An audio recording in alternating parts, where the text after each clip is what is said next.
Hey guys, আসসালামু আলাইকুম। আশা করি সবাই ভালো আছো এবং আমি অনেক ভালো আছি।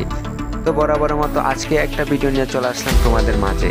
তো আজকে ভিডিওটা হচ্ছে একটা ফটোশুটের ভিডিও। তো আজকে ভিডিওটা অনেক ইন্টারেস্টিং হতে যাচ্ছে, কারণ হচ্ছে আজকে নিকেতন চলে আসছে ফটোশুট করার জন্য। তো তোমরা দেখতে পাচ্ছ তাদের ফটোশুট চলছে এবং ভিডিও শুট চলছে। ফটোশুটগুলো এত সুন্দর হয়েছে, মানে এত সুন্দর হয়েছে যা বলার বাইরে। আমি কখনো এরকম ফটো তুলিনি, তো আজকে ফার্স্ট টাইম এরকম একটা সুযোগ পেয়েছি। আসলে ভালো ভালো ফটোশুট করতে গেলে ভালো লাইট সেটআপের প্রয়োজন হয়, স্টুডিওর প্রয়োজন হয়। আজকে তো বকবক করব না, তো শুরু থেকে ভিডিওটা শেষ পর্যন্ত দেখো এবং কেমন হয়েছে তা কমেন্টে জানাও।